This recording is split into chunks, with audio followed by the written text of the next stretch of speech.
Hi, I'm Augustus. I'm traveling in the United States to listen to people I meet and to tell them about my candidacy for President of the United States in 2028. I'm here in Charleston, West Virginia. I'm standing at a state capitol that is famous for its incredible golden dome, covered in real gold leaf, and that sits right next to the Kanawha River. West Virginia's state motto is Montani Semper Liberi, or Mountaineers are always free. To me, that means that independence is baked into the soil here. West Virginia is the birthplace of Mother's Day and is known as the heart of the Appalachian Mountains.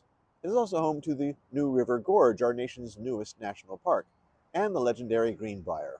But it isn't these claims to fame that make West Virginia such a valuable state. It is West Virginians' unwavering hospitality, their resilience and endurance, and their fierce independence that make West Virginia a state that holds a special place in the Union. This is the 39th capital of my 50+1 capitals tour. My plan seems obvious and necessary to me, but for other presidential candidates, it could be considered unnecessary and maybe even a waste of time. The plan is to visit every capital in this country over the course of about 60 days. Not to give motivational speeches, but to listen. To hear about how tax cuts may or may not help the West Virginia budget. To hear the debate over the HOPE scholarship program and hear about possible investment in infrastructure that is long overdue. It's time that we make the security of the families who are currently holding this whole country up on their tired shoulders the country's top priority. Unfortunately, it seems we're being led by people who seem to only care about the next 24 hours while you're focused on the next 24 years. They're focused on their bank accounts while you're focused on feeding your family. To lead in West Virginia, you have to be honest enough to say what everyone already feels. When the people who keep our nation's energy needs met, producing the chemicals that the country needs and the natural beauty of the state clean and maintained, can't even afford to put down roots in the very places they built, something is broken. It isn't about the system anymore. It's about the fact that hard work in this state used to buy you a future, and now it barely buys you a month of breathing room. To lead the whole country, you have to know the whole country, and you can't know the country from a high-flying jet, a speeding motorcade, or a gilded office in D.C. You have to visit the New River Gorge, admire the views along the Pacific Coast Highway, cross the mighty Mississippi, and visit the beautiful Smoky Mountains. Having lived in 7 states and visited all 50 at least once before, I think I have a glimmer of understanding of who we, the people of the United States, are. But you can never stop learning.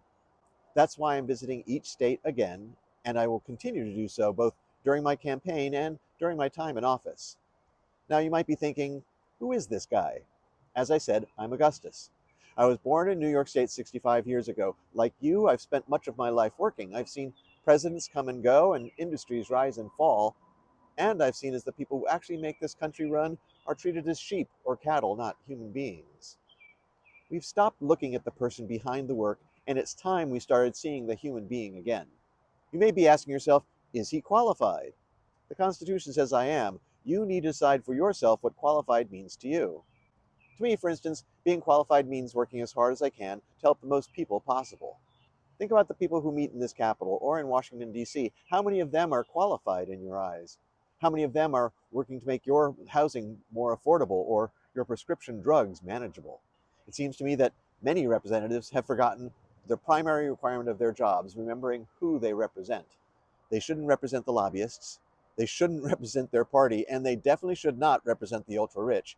Your representatives and the President of the United States should represent you, period. I stand for the people, not for corporations that treat employees like disposable parts, not for the rich and ultra-rich who treat the law as a suggestion, and not for the special interests who think their way is the only way. I believe in a land of freedom and opportunity, not a land where out-of-state interests squeeze the life out of the towns you've called home for generations. Why consider an unaffiliated, unconventional candidate like me? Maybe because you're exhausted. You're sick of having to choose between generic candidate A and generic candidate B, neither of whom has had to decide between a medical bill and a grocery run. While a vote for a candidate who isn't a member of one of the 2 major parties can be scary, isn't it scarier to have to choose between bad and worse? Choose to vote for someone who will actually work to make your lives better. Vote from compassion, not fear. I'm headed to Annapolis, Maryland next. I have 11 capitals and many miles yet to go. If you see me in your state later this year, don't just take a picture. Come over and say hello. Tell me what's keeping you up at night. Tell me what you want for your children. I'm Augustus, and I'm here to listen. I'll see you in the state where you live.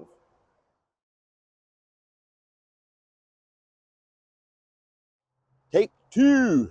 Middle geekish nargle nardle nardle. Not sure what that tongue twist was, but okay. Nurk, nurk, nurk.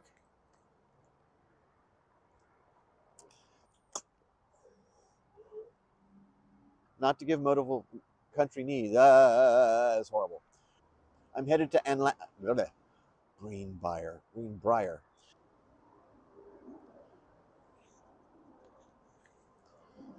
It steams. It steams. And it's raining, which is really nice. Not allowed. Not allowed. Have forgotten the primary requirement. Oh, something's in the wrong place. Hey, there we go. Let's do a little test just to see if, does it look better if I do this?